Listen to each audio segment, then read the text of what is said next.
My friend just had a baby. Ah, that's exciting. Yeah, she's turning 43 on the 7th. It's her first baby. It was a long time coming, but so I'm just checking in. Her blood dropped a little bit, but so far so good. Awesome. Was it a boy or a girl? Girl, and you'll never guess her name because I've never heard it before. Okay. It's called Zizi. Z-I-Z-I. Zizi. Zizi. You know what? That is a name I know. Oh, you do know it? I've never heard. But it's because it's my my sister's stepchildren, but my nieces and nephews. They call their grandmother Zizi. Zizi? Oh, yeah. Cute. Yeah. I don't know why, but her name is Francine. She's from Montreal. But I don't know if it's a French nickname or something. Oh, maybe. They are. He owns a toy company, so he travels the world and he buys the newest toys. So maybe he's heard it along. Best dad ever. I'm like, that child is going to have an awesome childhood. So my children have been spoiled. Like those fingerling things, they came, like we got them years ago, and those wobble balls, like he mails them to Surrey. Like he just adored Surrey, so he would just send her everything. When Spider-Man obsessed, she got everything. Yeah. Yeah. Amazing. All the best toys from around the world. That is pretty cool. Yeah, it's really neat. A neat job too. Like, yeah. So yeah, I'm excited to see them. Like I'm just excited for them.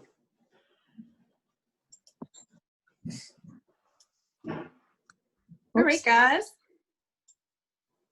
It's 11 o'clock, so I say let's get started. Teresa or Steph, it looks like I need access to one of those videos. We forgot to check that first. It's probably me. Mine is on YouTube, so it should be fine. Teresa, if it's easier like we did last time, you can just throw it up and... I might have to do that. I'm on my iPad to avoid all that noise, so... Okay. We'll just get you to play it when that time comes. Okay, perfect. Does that work? Yep.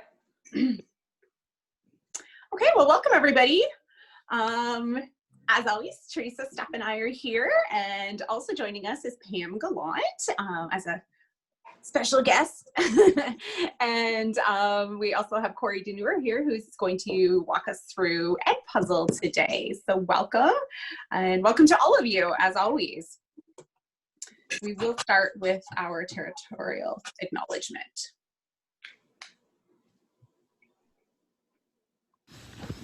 We acknowledge that the land on which we are gathered is part of the traditional territory of the Chippewa, Odawa, Potawatomi, and Delaware nations. These indigenous nations, known as the Anishinaabeg and Lenape, agreed through their ancestral languages to the mutual sharing of the land with obligations and responsibilities to the environment. Today, these responsibilities and obligations extend to all peoples. Do I have to call back anything? Oh, no. You have to. No.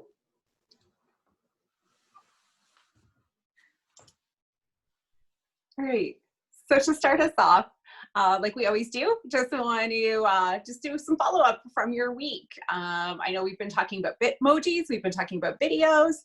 I know some of you reach out to me over the course of the week, either sharing something you've done or a question you've had. So this is our chance to do, we just like to open up the floor for any sort of sharing or questions as you want. So I will just stop screen sharing so we can see each other. Makes it a bit more personal. And just feel free to either drop it in the chat or even better, unmute your mic and come on screen. I've been using the Bitmoji classroom and it's worked out pretty well. I've actually looked into doing animated Bitmojis as well. If you haven't heard of it, it's pretty awesome. So I can put a link to the YouTube video that I found if you wanted to check that out as well. That would be awesome, Sarah. Sammy spoke a little bit about it last week to us. Do you have an example that you'd be able to show us, or? Sure, I can try. I've never been on Zoom before, so I can try. I think if I just click share screen, it should work, right? That's right. Okay. Let me see. Here, I'll just do that one. Okay, so is it showing? It's going. Just give it a second, it looks like. Sure. Yep, it's there. So now just go to your tab, whichever one. Okay, you want. so this is one Oh of my my goodness. classrooms. So this is what I used for my primary students as like a little, just a little classroom where they could go and check out some books, or I have some links to YouTube videos that we've looked at together, or some games that we've done. And then this is my animated Bitmoji. So I'll link the YouTube video, which I have up here, of what I followed. It's super easy. It's a lot of fun. I think it adds a little bit more character to your room. And then here are just some examples that I've used in some of my other classrooms. It's basically just a GIF. So you download it onto your Google Drive, and then you can just drop it into whatever classroom that you want. So what program is it to create that? it's just, so basically you just use Snapchat. So if you have Snapchat and Bitmoji on a device, they link up together. You can get them to link. And then in Snapchat, you can use a filter and then type in Bitmoji, and it'll pop up with all the different movements that you can have. And then you just film, and then you use a website, and it shows it all on the YouTube. Use a website to get rid of the background to make it transparent. And then you can save it as a GIF, and then you can just drop it into whatever classroom that you want. So yeah. That's really cool. Can you just go back to the first slide again? Sure. It's not just your Bitmoji that you have animated, is it? No, I have, I actually looked on Google Images for other GIFs, and I just typed in whatever I was looking for, and then I just downloaded it onto Google Images, and then I just dropped it in. So I have like a dancing group because I'm a big Marvel fan, and I have the word bonjour, and then I have a little aquarium here as well. That's cool. Yeah. Can you just, if you're comfortable, I know I'm throwing you on the spot here, just walk us through some of the things that you placed in your classroom, like link-wise? Sure. Yeah, of course. So I actually recorded myself reading these 3 read-alouds. I've already read Pat Le Chat with my students, so they were already familiar with that when we were learning about colors. And then I recorded myself and put it onto YouTube as unlisted, and then I just had it linked here to the little pictures. And then I also have different games and stuff and different YouTube. So for example, if I click present,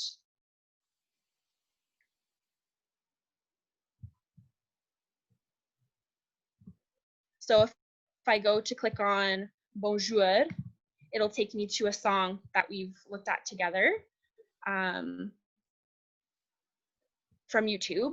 Or if I click on, I also have like little hidden Kahoot challenges in here as well that they can go and try and explore. So let me see if I can find one. So I have like a Kahoot challenge for something specific, maybe like colors or numbers. And I basically just send out, I actually publish this to the web. I don't know if you've heard about that, because when you publish it to the web, it creates a link and then it automatically presents. And then I just had the students explore it, and then, yeah, and then they can come back to it if they wanted to and check it out. And yeah, so that's basically how I've been using the classroom for my primary students. That's awesome. Yeah. It's incredible, the craze over the Bitmoji classrooms. It's so exciting. Like, teachers are just so excited about it. It's awesome to see the enthusiasm. Yeah, I'm a part of the Facebook group, which I'm sure you've heard of. It's like 100,000 people now or something crazy like that. But the amount of stuff that people share and tips, that's actually where I learned about this tip for making these GIFs, was on the group. So that's how I did that. But I can actually, I'm gonna stop sharing, and then I'm gonna copy and paste the link to the YouTube video if you wanted to check that out. That'd be great. You just put it in the chat there. That would be awesome, Sarah. Okay. Thanks. And then Danielle, I see in the chat you have been trying stuff too. Do you want to speak to that? Well, last week I did that whole camping one, and then we've been talking about the last week of school, taking the kids on like a different field trip every day. So yesterday I built the going to the dinosaur museum. So that was what I did yesterday. That's fun. So what kind of stuff did you link into it? I put, there's a things where you can walk around the Smithsonian Institute, and you can like go on a 3D tour for that. What else is there? Let me see. I brought it up. There is a thing on how to like dye eggs, so you can make your own dinosaur eggs at home. There is some different games where you can like unearth dinosaur bones. just a bunch of little stuff for the kindergarten kids to do. That's awesome. Now I am intrigued about the phonetique animé. What is it you plan to do? Because I think you said you're working on that one, right? Yeah, so I just have like the classroom, and then I've got on the blackboard all the different squares for the different videos. So they would just And click then it links to the listen. video. Okay, Yeah. I understand. Yeah, that's cool. And then Sammy, you said you did a kitchen? Yeah, I did. You want me to share it? I do. It was awesome. Yeah, and I was pretty stoked with how this turned out. You guys can probably see it there. So bienvenue dans ma cuisine. And then the first thing I told my kids, like, this is not actually what my kitchen looks like, because I clearly don't have a cat on the counter usually. So this is my kitchen, and because I was kind of doing a vocab unit with some of the older kids, with dans la cuisine, les ustensiles, like different verbs with how it works. So I just brought them into here and put their stuff in here instead. For some of my students, I know that not a lot of them are accessing French work compared to what they used to be. So I did leave a couple links that were exactly the same.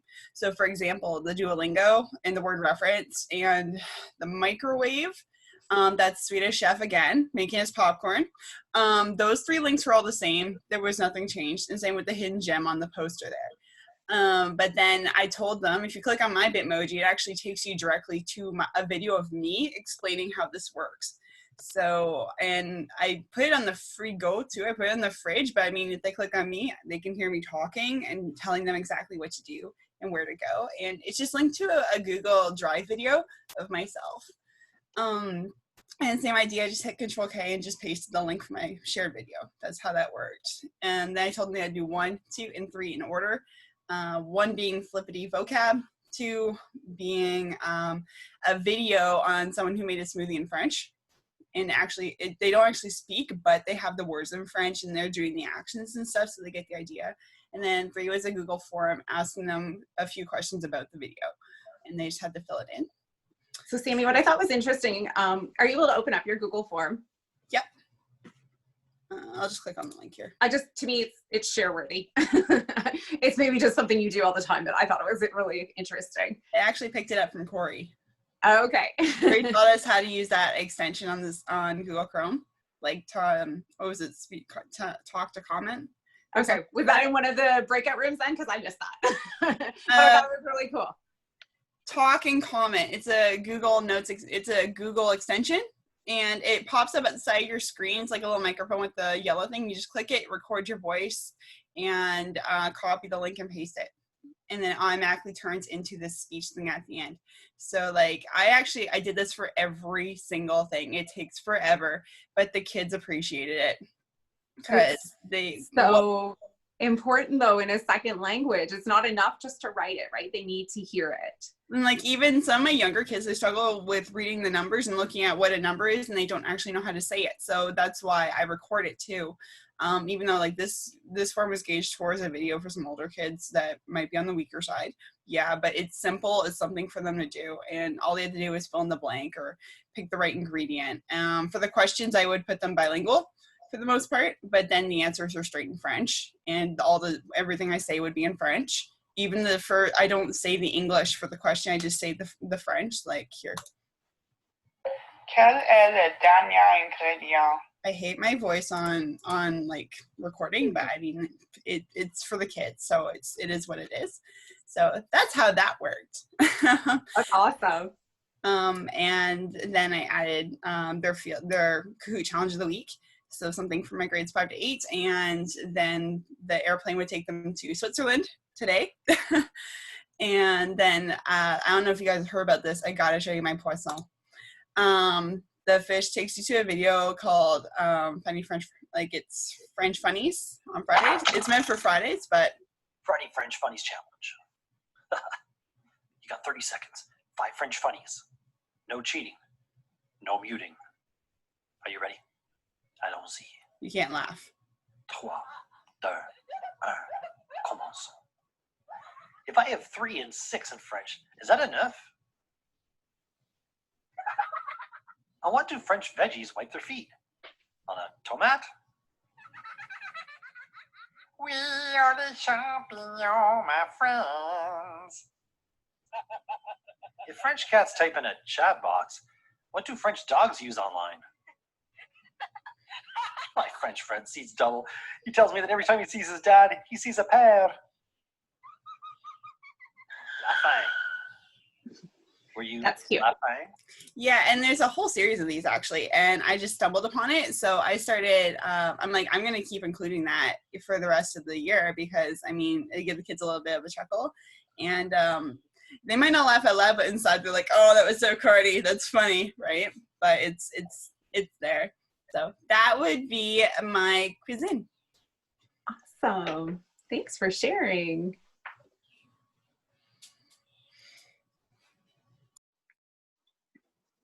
Were there any other questions out there? It doesn't have to be Bitmoji related, but other questions out there that come up over the course of the week or that you want to talk about going forward?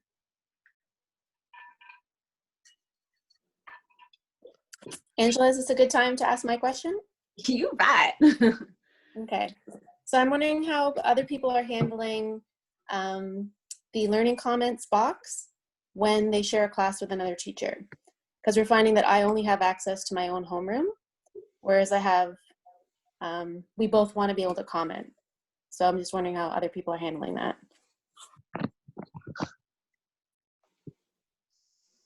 Okay, so I just want to put some context. Kelly or Megan, you teach French immersion, so you have 2 half classes, right? So you teach the French half to 2 classes. Is there anyone else in the same boat as Megan right now? I'm just looking at the names. who's on the call with us? So I might be able to add some context to that, Angela. Okay. So I'm Pam. How are you, everyone? My role in the elementary program team is to support assessment evaluation. So report cards, I do a lot of work in that. So actually connecting back with your secretary might be a good place to start because you should be able to have 2 teachers access to the report card comment. So you can share that box and both contribute to it. Are you having that challenge, Megan, that only your name is on it? I was hoping that someone would say that it was possible because my secretary talked to someone at TWIA and they said that they would not do it, that the subject teacher should give their comment to the homeroom teacher. But my teaching partner was hired, she was to start after the March break. Okay. So we really need to collaborate because she has not physically met her students. Exactly. Comment on. So I'm just going to go do a little bit of research here as we're chatting, but I think it's possible. We might just need a little extra nudge. I would love it. I'll see what I can do. Yeah. And I'm just looking in the chat box, Pam, and other people are saying exactly what you're saying, that it has been done in the past. Yes. So Megan, what have you done in the past, like previous years? What has your situation been? Because this isn't new, right? No, in the past, it's always been possible for us to collaborate. So like I might do term 1 for one class, then she might do term 2 for the other class. Or we might say, okay, you take all the odd people and I'll take all the even people. But because I can't remember, like in the progress reports, I'm not sure if this is new this year, but if other people are doing it, then it sounds like it's not.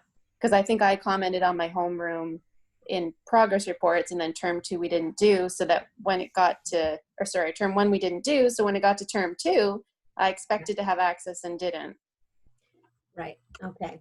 So some people don't even choose to work in TWIA. Sometimes they work in Google Drive. So that is a possibility that you create a shared document, have all your kids, and the 2 of you work together and write them there. And then somebody takes the responsibility of copy and pasting them over. Because I'm also thinking about timeline too, right? Like this has to have other people have to do something for you, which, so it actually works really well to work outside of TWIA and copy and paste over. That I would have total confidence in that working for you, to doing that. I'm just going to look. So as a workaround would be good. I know that my teaching partner is already doing it in Drive. I kind of like being able to do, like I always personalize the comments, but I like to be able to have the name insert. But if I'm not going to get that in time, then that might be a good workaround. But you can actually use the codes. So within, Yeah, so if you know what the code is, like star and star, if you use that in Google and copy and paste it over into TWIA, it will still pick it up. Oh, that's good to know. Yeah, so I would sample it just to make sure you have the right spacing and all that stuff. Pronoun, like the his, her, yeah, he, she kind of thing. But yes, it should work for you, but I would sample it just to make sure you're confident with that. Okay. Yeah, and we are getting a new student information system, like the Aspen Follett is coming through in September, which includes the TWIA. So like as far as investing in learning new skills in TWIA, save that brain power for next year when we get to Aspen, because this system won't be our one. So Do you think I have brain power to share at this point? Pam, is it premature in asking, you maybe don't have an answer yet? Like, will those same capabilities be there in Aspen? Do you know? I haven't looked at it. I haven't seen it myself, but I'm hearing that it doesn't have the bells and whistles that TWIA has, which, is like, oh, but I do know our comments are going to be able to come over. And sometimes we worry about the foundation that TWIA is built on, like, saving and all that kind of sort of thing. So I know the foundation of Aspen Follett is one that we can rely on. So, and everything will be connected together.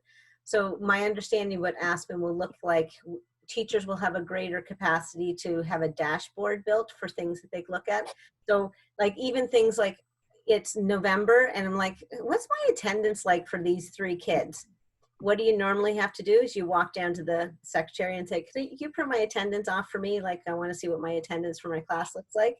That will all be available like at our own dashboard. And I know like ELL, we were talking about what's going to be available for like assessments are going to be visible to classroom teachers. So we're just trying to figure out, we don't want to put every piece of data available to teachers because then it's become data overload, but they're very responsive to finding out what we can have. So the report cards will look different, but there'll be training to support all that. And, but it won't have like all the, like TWIA is definitely a big package deal. And I don't think it's that complex. So we'll have to see. I haven't seen it myself yet. Okay. Yeah. Well, thank you, Pam. I'm glad you were able to join us today and address that. Megan, I'll follow up with you because I'll just keep looking. As the administrator, I have viewing rights on report cards, so I can go in and be informed of actually what you do have. So then I could give you the language to actually say, I need this or want that. So I can help you with that. Thank you. You're welcome. I cannot write your comments. Just to be clear. Otherwise, I'm sure everyone would just like, here, Pam, have at her. Exactly. There you go. Any other questions? You can always just email me and I'll get back to you. That's awesome. Thank you, Pam. Any other questions out there from the group before we proceed with Corey's presentation? We always have time at the end too, if something comes to mind. So Corey, I am just going to let you, I won't even put my screen up. Corey has graciously offered to come and walk us through Edpuzzle, which is a tool that I was just introduced to this year, but I think is fabulous. And Corey was actually the one who introduced me to it. So I was like, hey, maybe she'll come and share it. It's really, really powerful. So Corey, take it away. Well, good morning. My internet is very spotty today, so I apologize if I get kicked off in the middle of this. So hopefully that does not happen. Before I get into sharing about Edpuzzle, I just wanted to copy and paste. Oh, hold on, I gotta go back. Copy a link that I created so that you can reference the steps later. I know if you're like I like to go step through something later on. So I just created a Google Slides with kind of some steps you can reference later. So I'm going to share my screen.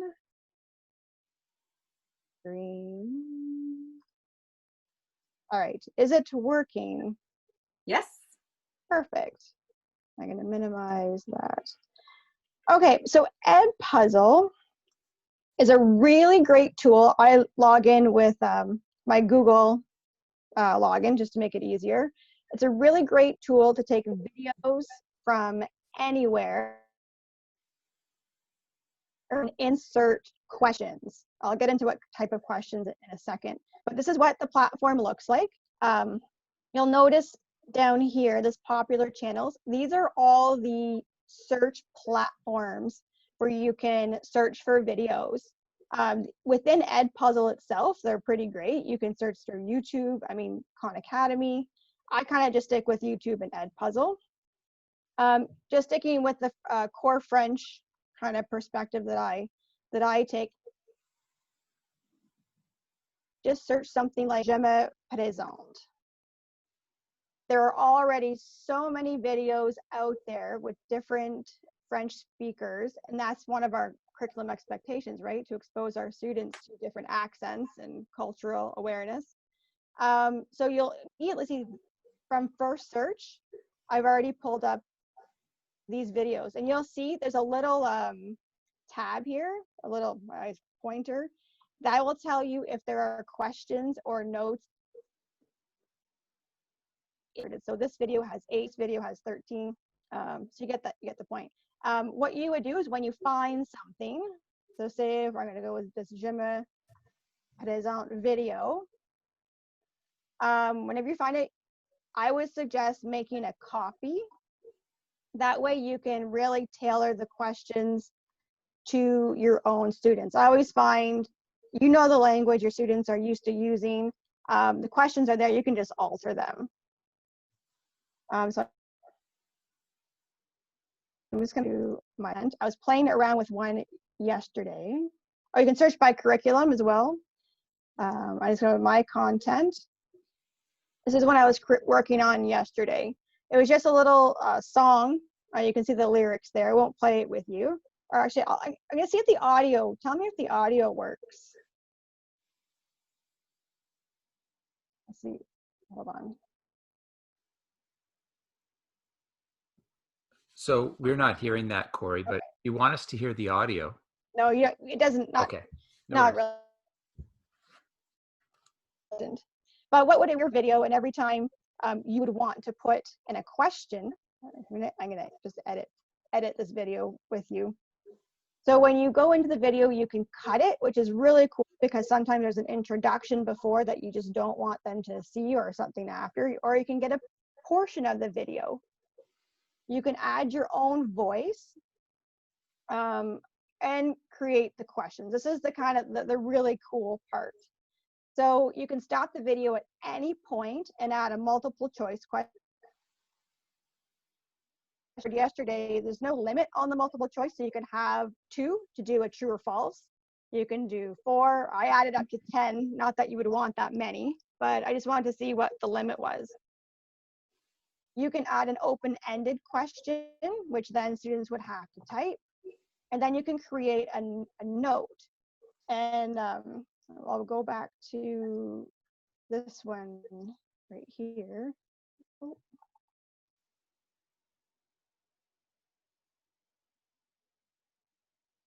And the note is really add a picture, audio, a link. You can voice record, just kind of giving a little bit more personalized feeling to the video, kind of like interacting with the video. So I'll just play, I'm going to fast forward this a little bit. You'll see what happens.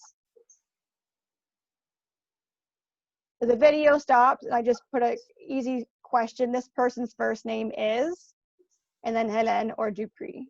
So they would click on it, and it gives students back. It tells them if they got the answer right or wrong. These are all multiple choice ones, I think. Yeah, so what is this person's last name? So I chose just to use multiple choice. I'm gonna go back to my content.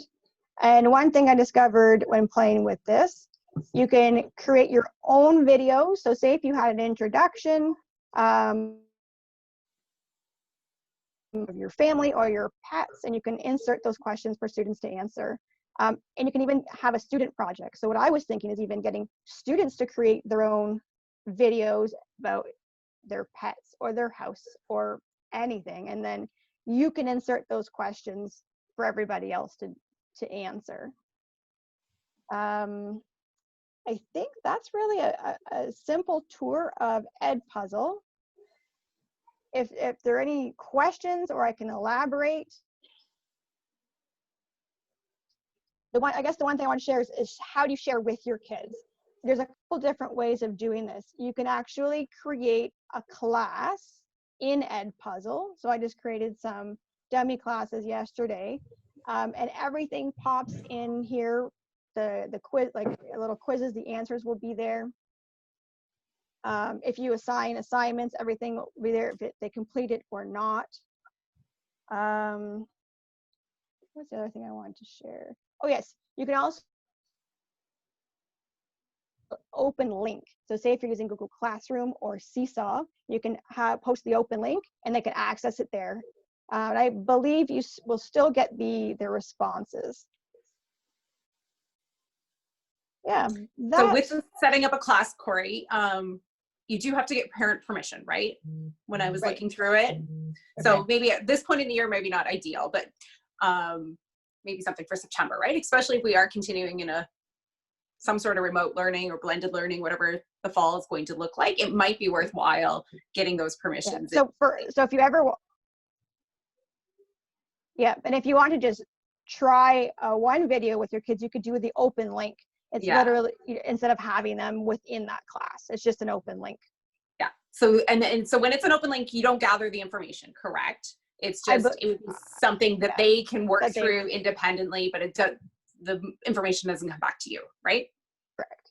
Yeah. So it's definitely a way though that you can, because the hard part right now is that interactive piece, right? How we would usually, maybe walk through a listening activity in the classroom is much more challenging. So this would be a way that we can scaffold their learning, and that inserting those questions and it just kind of helps narrow the focus for them. Whereas when you leave the questions right for the very end, it's often overwhelming for our second language learners because there's so much information presented. So if you can present it in smaller chunks, they can go back, they can rewatch all those strategies that you've taught them all along, and now they're able to do it a bit more independently because you're not there to do that chunking for them. Yeah. Great listening activities, and there's so many videos. You can pop any video in here and do the same thing, add questions, snippet. I've done it with some Halloween songs or videos. Kids really like it. So Corey, do you know, I know you showed us how to do the search. Can you pull in a link from say ELL or one of the others, the other sites we use often? As long as ELL might be protected, as long as you could open it in Vimeo or YouTube, it would work. I haven't tried with ELL though. Okay. I have a feeling that they might not work. Okay. Good question. Awesome. So I will stop sharing. Questions out there?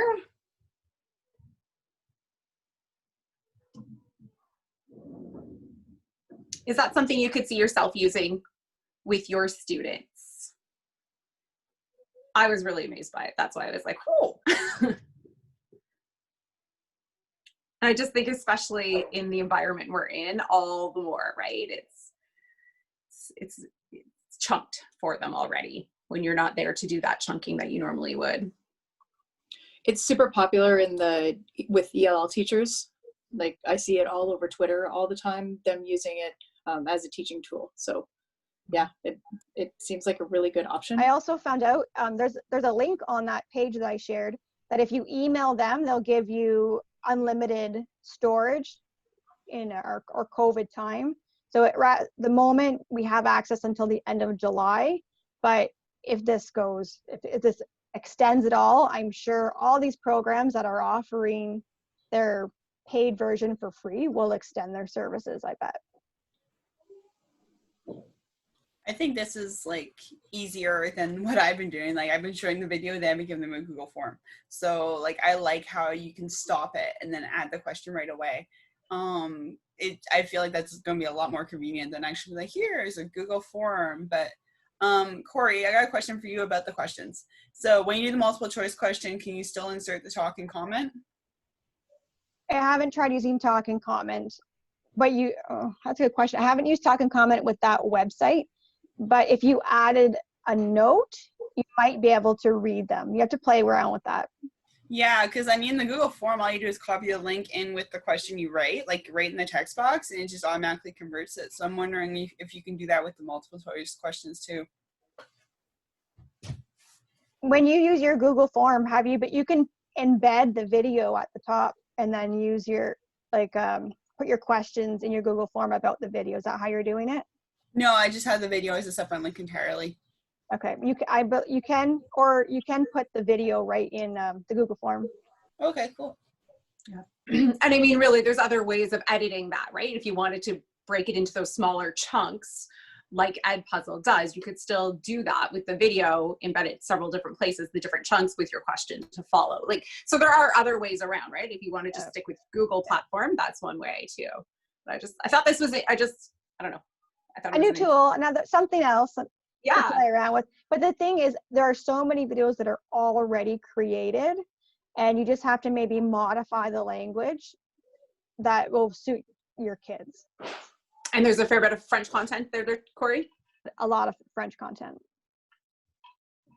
That's good. Awesome. Any other questions for Corey?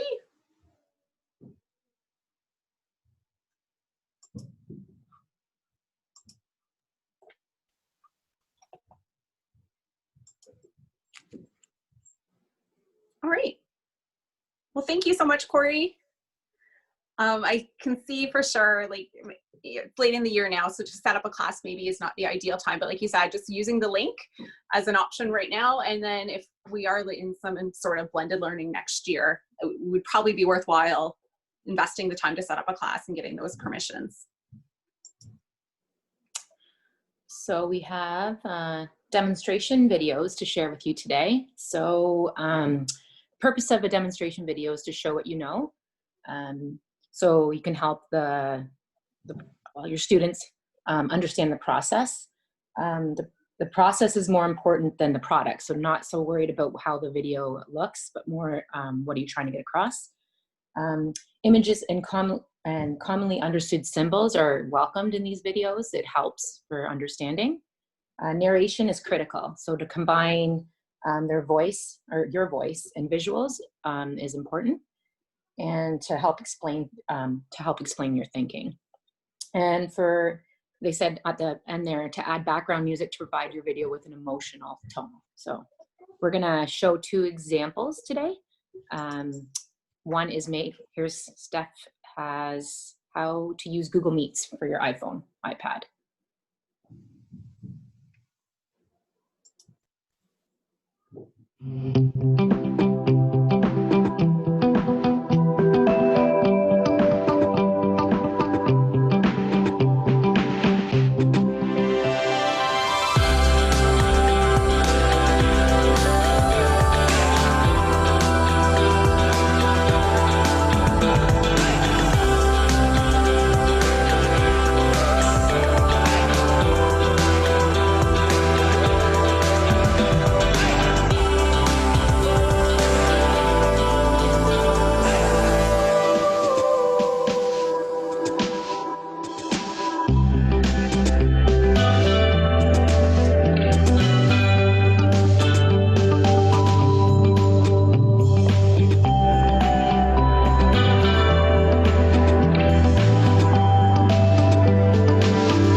So Steph, you made that for a parent, is that right?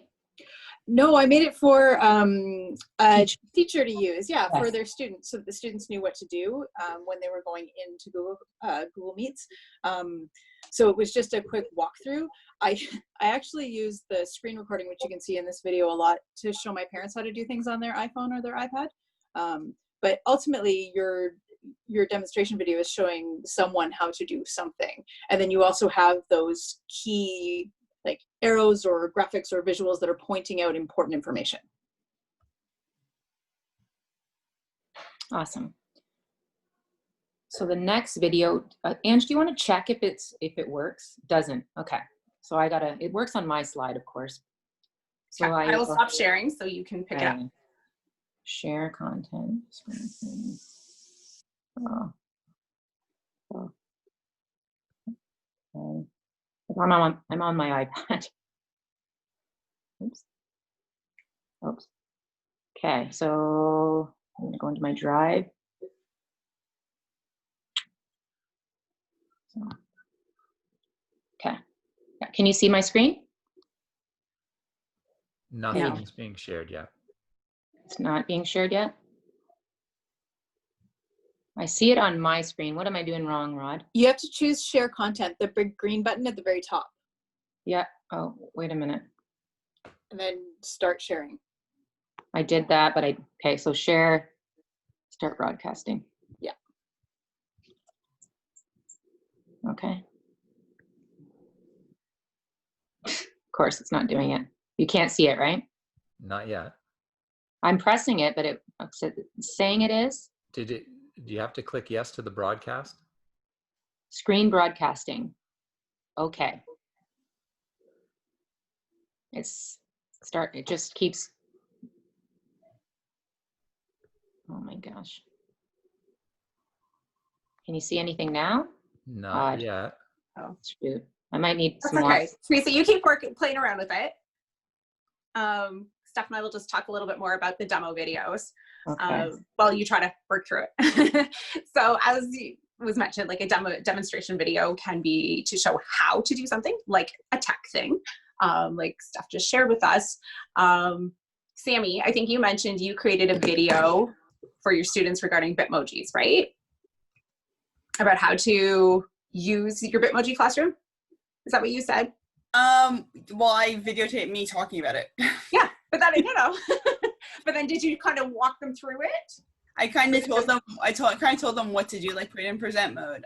Click on this number, then this number. Like I kind of told them the steps on what they need to do, but, and I typed the instructions too. Yeah. So it's another example though, it's a demonstration of how to do something. It doesn't always have to be fancy and pretty, right? Like it can just be you as the teacher modeling something. And if you think back to last week when Sharon was here talking about clips, and she talked about how she had her students use clips to demonstrate routines in the classroom. So you could have your students as well creating these demonstration videos showing an activity they were doing, or showing their explanation of a concept that you've been working on, or how they would work through something in the classroom. So your students can also create these, and then that's another piece that you could be assessing in terms of their understanding of what it is, the concept that they're working on. And I also think though, in a language situation, when language is the content, we can use videos, those demonstration videos, to demonstrate how the language is used in context, right? So I go back to just quickly the example of Corey of the Je me présente video. This is how that could be a demonstration of how you introduce yourself, right? So in our case, it is a little unique. We often think of demonstration as hands-on and doing or accomplishing something, but in our situation, language is the demonstration. We're modeling how to use the language in a given situation for a particular purpose. And if you so think the teacher can do that, you can find, sorry, go ahead. Nope, you finish, sorry. The teacher might be the one who's creating that video. You will want to bring in other examples as well, so that we do present them with a variety of accents and language structures. And then the student in turn can demonstrate back to you how they've applied that knowledge. And I just think about some of those students when we're in a classroom that are not as comfortable speaking perhaps in front of everyone, who may prefer to record themselves and share the video with you. I often suggest it as a way for our ELLs as well, because they may need extra time to think about what it is that they're going to say and how they're going to work through these things. So those video recordings and even just like audio recordings can be really helpful for them to be able to participate in that activity as well. Sorry guys, but I don't have I have share content, not share my screen. We saw your screen there for a We quick did see second. it. Oh, It flashed where? up. Whatever you did, we It saw did it. flash on the screen. Okay, which, so I have share content, Yep. share my screen. Try other one. One of them worked. Oh, this is so annoying. There you There we There it go. is. That's it. That's it. Okay, thank you. Oh my goodness. Sorry, everybody. Okay, this is it. A great way can't to hear it. practice your drama skills is through role play. This is my plan for this video. I thought it'd be hilarious to switch roles with Zucchini.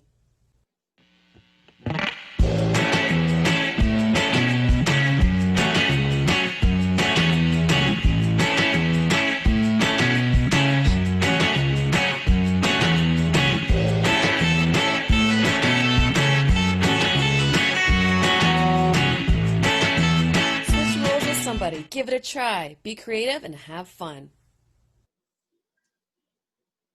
Oops.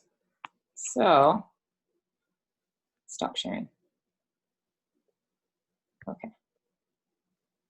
We back to normal? Were you able to hear that? Yeah. Okay, so that was, she sent that out to her drama class. She's a prep teacher, and she sent that out to her drama class. So I just thought it was a cute video to share with you guys to show how she demonstrates. She does it all the time. So there you go. I know, so funny. Right? It's so cute. I love her. Teresa, just to extend on that, I work a lot in the kindergarten office hours piece, and we were wondering about demonstration videos. And like it's teachers, we're often doing the tutorial ones. But I think the demonstration videos are really what kids give back to us. Like show what you know. So like she sent that kind of provocation out there. What kids did come back will be that demonstration of I know how to switch the role. Like I was just trying to process through all of that. So that kind of helped me switch who owns the video. Yeah. So it would be with what she got back from them as what the demonstration would be. Demonstration would be. Yeah, and I see someone in the chat talking about STEM activities, right? So if we gave them that provocation of like, can you build a boat out of the tin foil? What they actually do with that, they're creating the demonstration video for us. Like they're showing us what we know. Yeah. But then like in French context, you might say like a second language context, the demonstration might be the difference. Like how do you put, how to change something's tense. Like you might demonstrate how you might actually do that, like and speak the language, the pieces. So yeah, I like that this one really shows up to be a reciprocal moment. Danielle's sharing in the chat about her students and parents building an obstacle course. That's fun. Our gym teacher put that on for the kids. They had to like make an obstacle course, and so the parents set up the camera like on the grass, and then they're like the kids going in between the cones, and then his mom was pushing him in the wheelbarrow, and then he came running back with the wheelbarrow. Like it was the best thing I saw all week. That's awesome.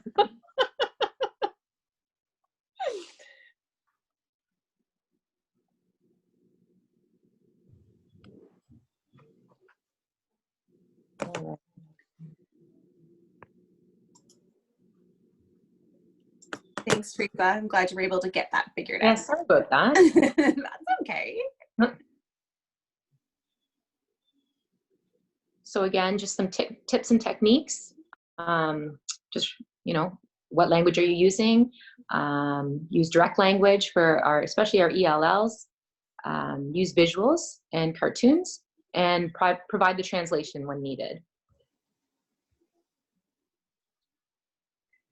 I thought Sammy's example where she showed that she had the question in French and then in parenthesis in English was a really good example. Just so that you could see how having both of those helps the students figure out what it is that the question is asking.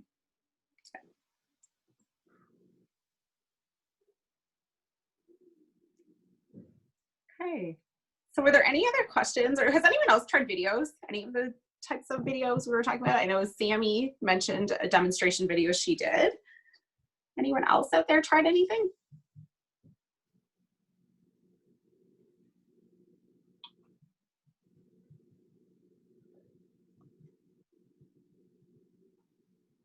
Okay, well, it's just something to think about.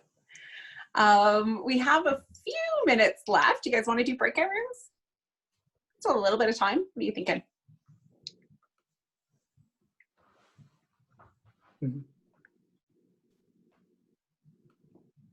Oops. Or do we want to stay whole group? It's up to, we don't have a lot here, do we? There isn't a lot of us today. No. Yeah. Oh, we could all stay here and just share and chat.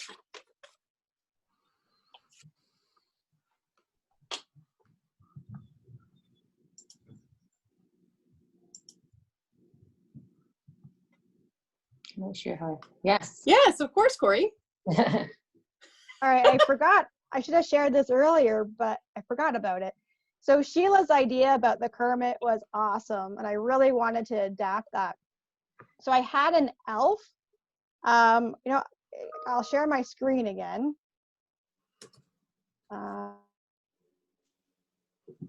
So what I did, I wanted kids to see each other's writing. So I used a Padlet. So I really want to bring back that feeling of community with the kids, so it's not just them and I, because that's where they're going to get more. So I used a Padlet. So I set my Padlet up in columns, and then I started every day, bonjour mes amis, a little introduction, and then I had the elf picture, and then if you keep scrolling, I modeled that, and then I had who were sharing based on that provocation. And what I really liked about this is that kids could see each other's preferences. I kept the questions pretty easy so they could follow the model, but I want to bring back that feeling of community again. So Padlet is how I chose to do my little elf. He's doing something every day, give or so take. cute. But as if you still have Elf, Corey. I know. My wonder was if kids Elf was, but kids have any idea what Elf was. Yeah. I loved Elf as a kid. Me too. I really like that. The Padlet is a way to bring that community together. And then it also, the language, like, yes, you modeled it, but then those kids have met multiple examples of the model, right? Of how other kids have used it. Yeah. That's great. I think Padlet will be a regular tool that I use if it does continue longer. Mm-hmm.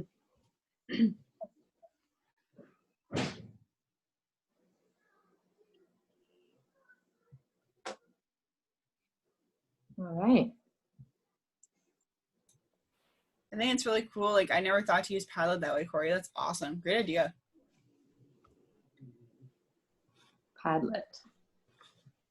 I mean, and Padlet's a really easy tool to use. I've used it in previous classes. I didn't use it this year because my students, our classes were so short, we kind of just jumped into activities. But like last year when I was doing prep classes, I'd use Padlet as like an opening question of the day or something. So, and then the students would log in while kids are walking in because I'd have class first thing, and they would do their Padlet while we're getting set up, which is a good way to get going. I find it is similar to Flipgrid, but it's an easier platform, and kids don't have to have the app. It's just a link. They can add video, pictures, memes. I mean, they can add anything. So you can keep the oral as part of that if you wanted to. It doesn't always have to be writing, is what you're saying. That's good. Yep. Or a combination of the two, whichever. Yeah. Cool. I kind of adapted Sheila's idea too with Kermit. I loved how she was using her class thing, and like we talked about with our little breakout that day too. And I took my characters and made books based on them on Book Creator. Thank you, Corey. So I have a couple books based on like Larry, my emoji, and then I have Georgette. I know her name's actually Cleo, but like we call her Georgette.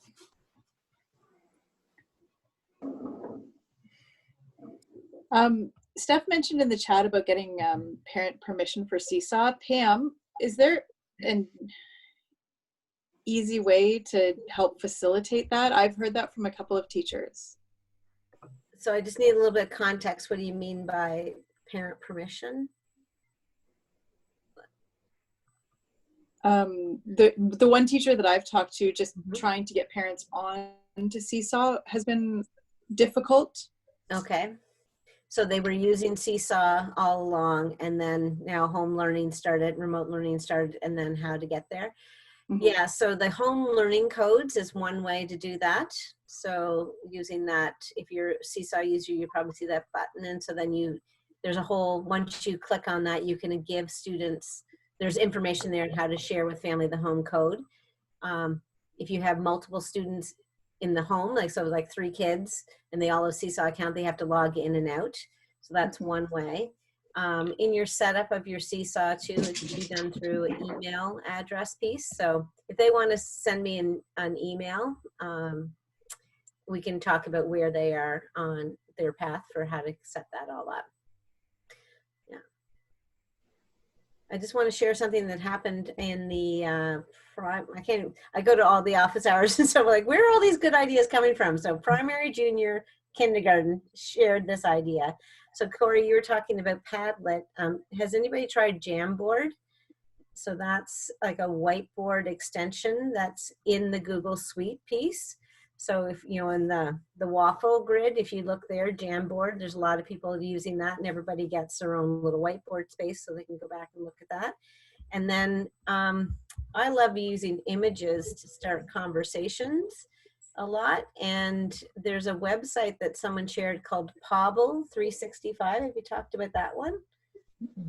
No. I'll put it in the chat there. Pobble 365. So there's just some beautiful images, and there's it's meant to spark conversation, and so if you're doing things about nature, I bet you can find lots of pictures or about that, or people. I just thought that might be an interesting piece to go along with that.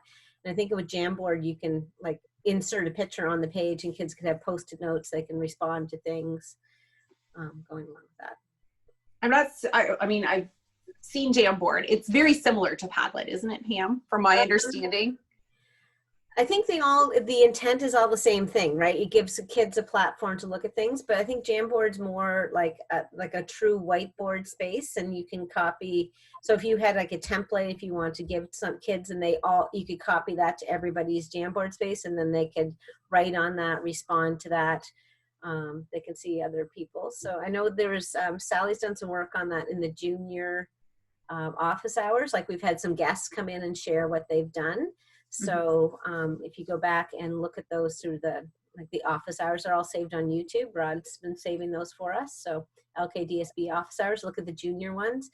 I think it might be tagged as Jamboard. It just might be something that you see. And I like that it's already in the Google Suite piece. So if you're already using that, it's just one other add-on. Yeah. What's wrong with it? Awesome. Thank you, Pam. Thanks, Pam. You're welcome. I just can't get over that little Janessa video. Oh, I have so many more. I will share. It was a great demonstration of what does that mean by switching roles? She did a demonstration for me. I was like, I want to make one too. Yes, so well, if you do, please come back and share it with us, Pam. You should. Yeah. Okay, well, that pretty much brings us to the end of our time together. So I want to thank you for coming out and joining us yet again this week. We really do appreciate the collaboration. And hopefully you walked away with something. Yeah. Thanks for having me. Staff, say hi to Ben and Carter for me too.